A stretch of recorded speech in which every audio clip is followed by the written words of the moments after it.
Good morning, Brooklyn Squad. This is your girl Jay, and it is 5:23 a.m. And as y'all know, I have a 6 o'clock appointment. My cab is coming, but I wanted to drop a video. Domestic violence is real. Sex trafficking is real, and it's really real out there. And as a survivor, I want to share a little bit of a story that I came upon a few minutes ago. So let's check this out, okay? Hit subscribe, hit the notification bell, hit thumbs up also. I want to know how many of y'all are digging this. You know what I'm saying? But hit the subscribe button. Give me a chance. Give me a chance to show you that I am worthy to do videos on YouTube when it comes to missing support, celebrity gossip, sex trafficking, domestic violence, motherhood, and everything else. Justice for Jelani Day. The Unsolved Mysteries. Let's get it. Now I gotta get dressed, y'all, while I'm showing this video, so okay, y'all won't see me a lot. Hey there, I'm Priscilla Shire. Thank you so much for joining us today on the chat. It is a treat to be here with you. Maybe if I don't know I if you've move ever it had to this this happen to side, you like it happened to me. there That I we was go. watching a television program, or maybe you heard a radio interview, or you just saw somebody from afar whose story was so moving, that mattered so much, whose story was so gripping, maybe by the traces of it, the scars of it that you saw on them. It really impacted you in a way that stayed with you long after that interview was over, or long after that conversation was over. It just kind of hung with you in your heart and in your mind. That happened to me. And it happened fairly recently. And right away, I started putting as many things in motion as I could to be able to sit down with this guest myself, because I wanted to meet her. Her story is one of absolute tragedy, but one really that has a lot of beauty that rises out of these ashes. You're going to want to stay tuned today, because you're going to want to meet Christy Sims. I'm going to let you hear her story. I'm going to let you see some photos, and I'm going to let you hear a 911 call that really sets in motion a course of events that is going to stick with you for a long time. Stay tuned.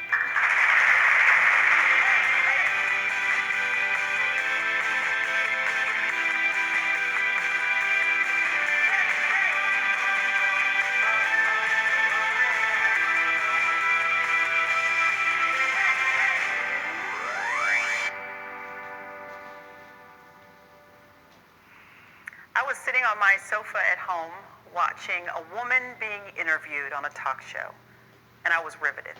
I was riveted for many reasons, but also because when I looked at her, I saw strength, I saw courage, I saw a woman who was sure of herself and had a lot going for her. But I also saw a woman who, in the course of a day, her entire life completely changed because of domestic violence. Listen to this 911 call. Henry County 911, what's up? Yes, I need an ambulance. What's going on?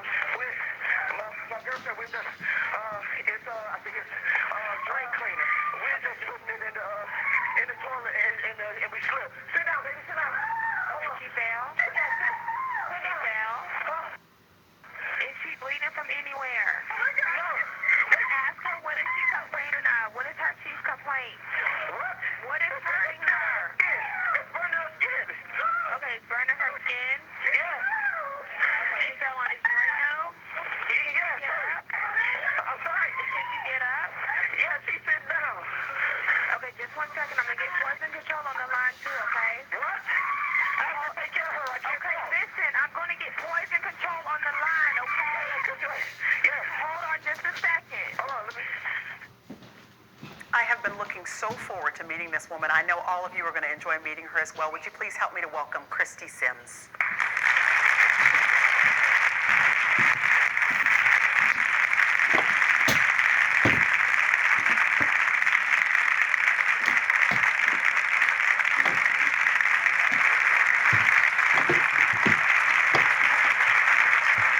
Christy, I've been waiting to meet you. And I've been waiting to meet you. And I'm so glad to lay eyes on you. You are beautiful. Thank you. You are a beautiful woman, and you have a Thank you. story to tell. I do. You do. Okay, we just, it's very obvious when someone looks at you today, you look different than you did 2.5 years ago. I do. So tell us, just in a nutshell at first, just tell us what happened that caused this physical change in your life, really that has changed the trajectory of your entire life because of it. What happened? I made the decision. I was in a relationship with a guy for a few years, and I decided I did not want to marry him. And I started backing away from the relationship. And he sensed it. And on April 28th, 2013, he called me to the bathroom of my house. He had been there with me that weekend. And before I could even get into the bathroom, he was right in front of me. He had a bowl in his hand, and he doused me with what I found out later was industrial grade sulfuric acid. It's what people use all over the world to disfigure and disfame people's faces. So, was there anything that was happening in your relationship leading up to this that would have given you an inkling that this was something he could do? there were signs, there were warning signs. In retrospect, to be honest with you, my backing away had a lot to do with the fact that my children didn't like this guy. They just would never warm up to him. And I had made the decision, you know what, I can't marry a guy that my kids, that, there's nothing there. And he just became more and more possessive and controlling, to the point where it was making me miserable. So what did that look like? What did controlling and possessive look like in a specific way? Going through my personal things, crossing boundaries. He would go through my phone, find ways into my locked phone, and then drill me about what's in my phone, my personal phone. This is a guy that wasn't my husband, that didn't live with me. He would find ways into my computer. Started accusing me of things that, were just not true. Very jealous, very possessive. I worked in an all-male environment, and he had a problem with that, So, just things that I did not do to him, and I did not feel comfortable with him doing to me. He made me feel very unfree. I felt like I had to check in all the time. And if I was missing for a few hours, he would have called me a million times during that time, These are all signs of abuse. And to be honest with you, this guy was pretty much that way throughout the relationship. But I became more cognizant of it as I started to study human behavior, and as I became more aware of myself. Because you were studying to be a counselor, so you were already in your master's degree program. Yeah, I finished my master's degree about 6 months before this happened. Okay. He did this about 12 days before I was supposed to graduate. Wow. A lot of people say she was pursuing her master's degree. I was already working as a counselor. I was already helping people, and I had already earned my master's degree, but I'm the first woman in my family to get a master's degree, so I wanted to go back and walk. At 42 years old, I wanted to wear the cap and gown. That's right. That's right. So, and he knew that, and he knew how important that was to me, and I think that milestone, which was a great thing in my life, I think it felt like it was a ladder away from him to him. Do you feel like he felt like he needed to go out of his way to kind of keep you in check, to when there's things to celebrate in your life where you're going up, that he needs to be the one to sort of kind of keep you down? Yeah, this is a guy that didn't finish high school. He owned businesses and things like that, but didn't value education the way that I valued education.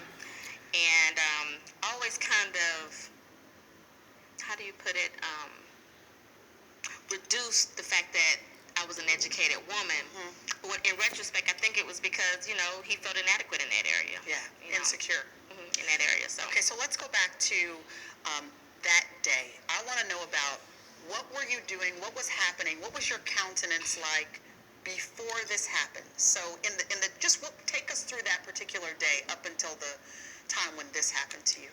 I woke up about 10 o'clock that morning, and I just woke up with this excitement. I had this, if you can imagine, I was 42 years old. I had just finished a really tough master's program. I was working in a job that I absolutely loved. My kids were happy.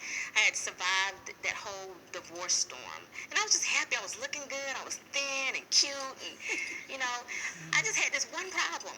This guy in my life that was making me feel uncomfortable. That's the best way I can describe it. Did your friends or family know that this guy was now making you feel uncomfortable?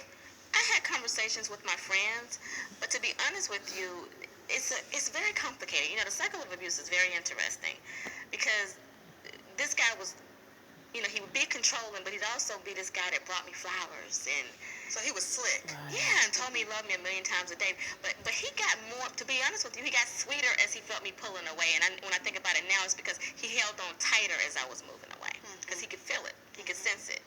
That stuff, those games that he played all alone, they were just not working anymore. You know. So So you're feeling good that day. feeling great that day, just happy, just like when I tell you literally bouncing off the walls, I'm like, yeah, you know, I'm gonna be graduating next week. You know, had accomplished so many goals. I wanted to I had made some promises to my children. I was gonna travel with them. You know, they were 10 and 13 at the time, and I said, as soon as mommy finishes grad school, we're gonna travel. We're gonna do some things. We're gonna have some fun. Cause you know, for 2 years I was working during the day, going to school at night. And I missed a lot of stuff. I missed basketball games and a lot of things. And so I just promised myself, so I'm never going to miss another basketball game. I'm never going to. And so when this happened, you know, right before this happened, I was just excited about being able to do those things that I had put on hold for 2 years. And it's almost as if I remember the look on his face that morning, and it was still no indication that I was in danger. He just saw how happy I was. And in retrospect, when I think about it, I'm like, you saw how happy I was. It's almost as if my happiness caused him a problem. Right.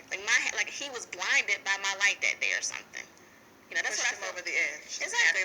You're too happy. Like you're just too happy, you know. And that's the last thing I remember. I remember being extremely happy. At 2 o'clock, I was blissfully happy.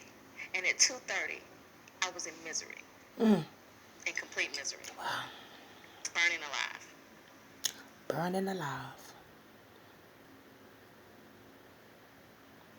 Is that what it feels like to have acid thrown on you? Yeah. Ooh. It feels like I've never been in a fire before, but from what I understand, acid is worse than being in a fire because it burns. Even once you're rinsed, it continues to burn through the cells of your body. I continued to burn for days, even in the hospital. My face continued to change its composition. And so, She's beautiful, though. acid, you know, this is not just a case of domestic violence. This is an acid attack, something that's a global issue, and it is now described, acid attack is now described as the most inhumane act against mankind. That's how horrible it is. How were you able to make a 911 call? He made the 911 call. I begged him to call 911. And on the 911 tape, they're telling him 6 times to rinse me off. And he comes over to me and stands over me and tells me, babe, they said not to rinse you off. Now, mind you, I didn't know what it was. I didn't know that was sulfuric acid. I didn't know what it was. I just knew it was burning me. And I said, what are you talking about? I'm on fire here. I need water. He says, no, babe, they just said, just sit here. Just as calm. He's calling me baby the whole time. This is calm. No, babe, they said just to sit here. How long were you there? Probably about 13 minutes burning. Before help arrived? Sulfuric acid is used to melt metal. And he threw it in my eyes. I was blind for 4 months. First 4 months. It's a miracle by God's grace and mercy that I'm here and that I can see. You know. So, Other than the scars that we can see, on how much of your body? 20%. Arms, full arms, my entire chest down to here. My entire neck has been replaced. My entire face has been reconstructed. These are not my original cheeks. This is not my original chin. This is not my original neck. My eyelids were sewn on. How many surgeries? I've had 13 total. That first few days, they took all of the skin from the back and fronts of my thighs to repair my chest and my arms. And they did a few grafts on my face. And then when I left the hospital, you know, you have to wait, when you burn like this, you have to wait a whole year for them to work on your face. It has to mature. So I had to literally live behind a veil for a whole year before they could even do anything to my face at all. When you say live behind a veil, do you mean literally fabric over your face? My face was so disturbing, so unrecognizable that I could not go out in public. My first few media interviews I did veiled or either in shadow. And people to this, and now they understand because now I've started to release pictures of some of the pictures what I look like in the beginning. But I could not release pictures of what I look like, and I could not put that out there in the world because my children were still adjusting to the fact that their mother had changed, and I couldn't have those pictures on the internet. So every interview that I did in the very beginning, I had to do with sunglasses and veiled as a social responsibility. That's just how disfigured I was until I was able to have some facial surgeries. How did you see yourself for the very first time? What was it like? and how long after the attack was it when you saw yourself? Because you were in a coma for what, 2 months? 2 months. Yeah. I woke up, I went into the coma probably around the 30th of April 2013. I woke up around the end of June, mid to end June. I can't remember the date exactly. And within 2 days of coming out of the coma, I was in the burn unit at Grady. And I don't know if you can imagine what that's like, but everybody in there, it's just a very depressive type thing. And I was asleep for the whole time I was there, but when you wake up, you don't want to stay there much longer. And so my surgeon thought it would be best that I be moved to rehab. When you wake up from a coma, the misconception is that you can just get up and walk around. No, I had to learn how to use my arms again. I had to learn how to walk again. So they sent me to rehab at Emory Hospital. It's a hospital in Atlanta, another great hospital in Atlanta. And during my time at rehab, there was a nurse who did not get the instructions that my family did not want me to see my face. Now, I still didn't have my vision. I was still legally blind at that time, but I could see enough to know that that was not the person who I was before. And so of course, I went into a depression. Now, the blessing is, Do nurse show her God face? is merciful, is that I didn't have my full vision. So the first time I saw myself, I didn't have my full vision. So I didn't realize how I looked until a couple of months later. So if you can imagine, I'm existing, knowing that I'm not the same, but did not have full clarity until a couple of months later, until my eyesight started to come back, which is a miracle. And you're saying you're kind of grateful. I'm grateful. You're grateful that I'm you couldn't grateful. see the full. Yeah, because that sounds crazy. I'm grateful for that coma because that coma allowed me to not be in agony. I'm grateful for the fact that I didn't have my full vision because I would have lost my mind if I saw what I looked like coming out of that coma. You know what I mean? And so over time we prayed and we prayed and we prayed, and my vision came back around August. I still don't have full vision in my right eye. My cornea is damaged, but I can see everybody in here pretty well. And that is when it hit me. I had already had probably about 4 interviews when I was able to see myself clearly for the first time. My daughter had seen me one time, and I felt so guilty after seeing myself, knowing that that my kids had seen that. And I want to know about that. How was it? What was the connection like with your children the first few times they're coming in contact with their new mom? Yeah. Wow, y'all.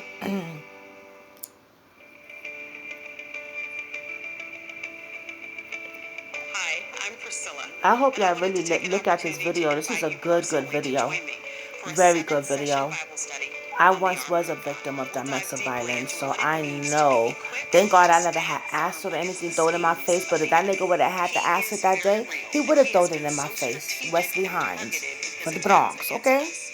Why shouldn't we be Shout equally his name out, that's strategic and right. targeted I'm in not afraid standing of him firm anymore. against him? He cannot And you're control going me. to have an Trying to tell me opportunity don't say his name on the to suit internet. up, Child, please. to put on some armor that works, and to go to battle and to see victory declared in our lives and in the lives of those people that we love. This Bible study will be one that will change our lives forever and will help us to walk in victory. So plan to join me, won't you? The armor of God. The armor of God. And that's what that lady had on, the armor of God.